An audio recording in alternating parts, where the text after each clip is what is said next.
देखते हैं आयत से संबंधित। कहता है कि एक आयत की लंबाई 14.5 मीटर एवं चौड़ाई 6.5 मीटर है, तो आयत की परिमिति ज्ञात करें। ठीक ना। पहले हम लोग देखते हैं आयत किसको कहते हैं।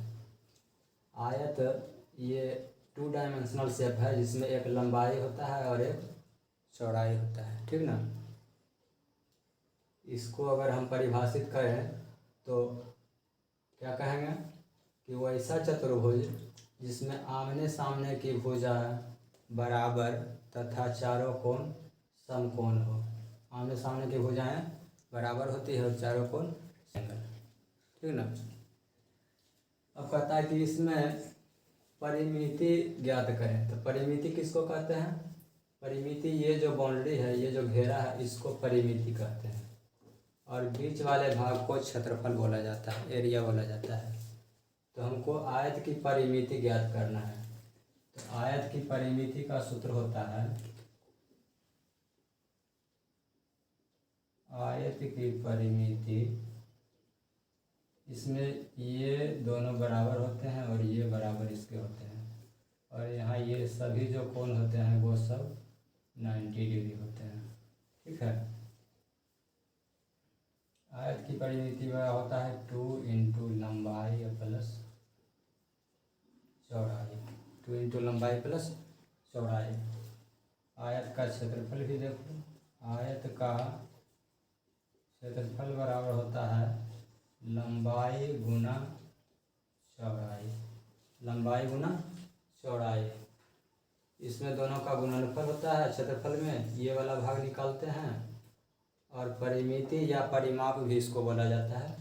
2 इंटू लंबाई प्लस चौड़ाई, यानी लंबाई और चौड़ाई को जोड़ करके 2 से गुना करते हैं तो ये परिमिति या परिमाप हमको निकलता है। तो इस क्वेश्चन में हमको आयत की परिमिति ज्ञात करना है। ठीक है। तो हम लिखेंगे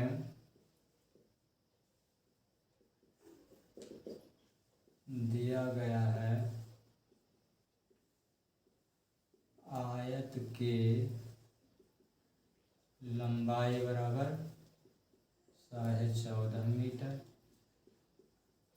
एवं आयत की चौड़ाई बराबर 6.5 मीटर। ठीक। इसलिए आयत की परिमिति बराबर सूत्र से 2 इंटू एल प्लस बी भी इसको लिख सकते हैं। एल से हो गया लेंथ और बी से ब्रेथ हो गया, लंबाई प्लस चौड़ाई। ये हमको दिया हुआ है 14.5 प्लस ये दिया हुआ है 6.5 मीटर है। अब देखो 14 और 6 20 हो गया, ये आधा आधा एक जोड़ देंगे तो 21 हो गया। 2 गुना 21 ट्रिक विधि से, इसको पिछले वीडियो में बताए थे ट्रिक से। 14 6 20 हो गया। पूर्णांक पूर्णांक में जुड़ता है, और ये जो अंश है, आधा जो हिस्सा है, भाग जो है, फ्रैक्शन, इसको इसमें जोड़ देंगे। ठीक ना। ये मिक्स्ड फ्रैक्शन है। तो 14 6 20 हो गया, 1 21 हो गया, आधा आधा एक जोड़ करके 21 हो गया, बराबर हो गया इतना मीटर। 21 दूनी 42 मीटर। इस तरह से हम लोग, चाहो तो तुम अलग से भी कैलकुलेशन करके देखो।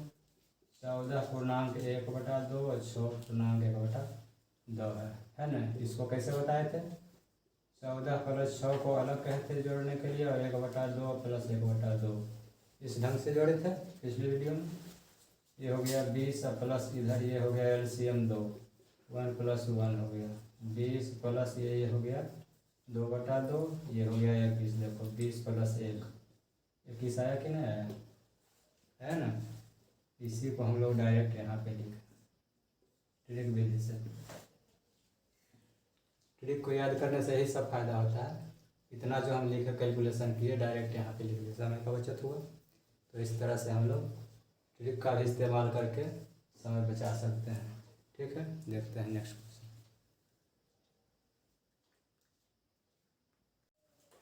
चलिए नेक्स्ट क्वेश्चन देखते हैं।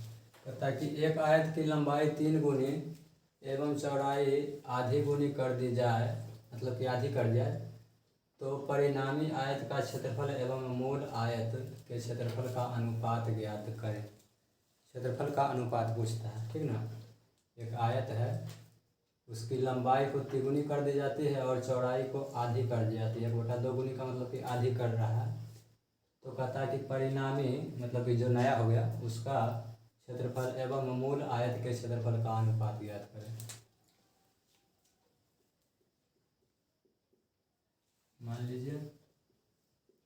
मान लिया कि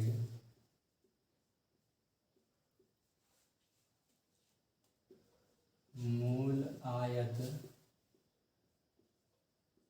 की लंबाई बराबर है, ठीक है, एवं चौड़ाई बराबर भी है, ठीक ना। इकाई भी मान सकते हैं, कुछ दिया हुआ नहीं है तो नहीं भी मानेंगे। इसलिए क्षेत्रफल कितना हो गया, क्षेत्रफल होता है लंबाई गुना चौड़ाई, यानी कि L गुना B हो गया, L गुना B हो गया। ये तो हमारा जो माने मूल आयत वाला था जो स्टार्टिंग पीरियड में है, उसका क्षेत्रफल L गुना B हो गया।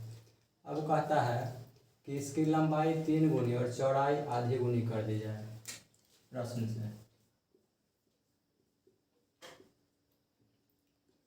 परिणामी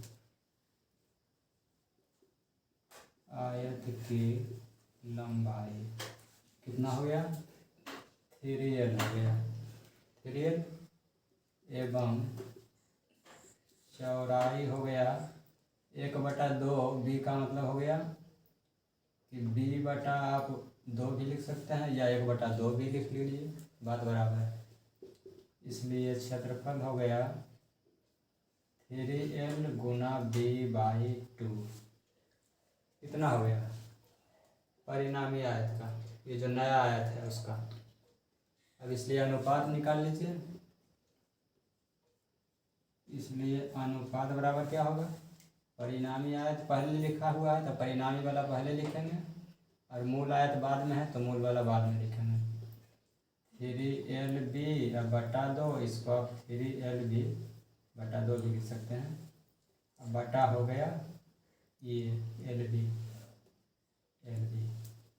बराबर हो गया 3LB/2। अब गुणाम करेंगे तो इसको ये उलट जाएगा, 1/LB हो जाएगा। LB से LB कट गया, 3/2 बराबर 3:2। ये मेरा आंसर होगा इस ढंग से। चलिए धन्यवाद।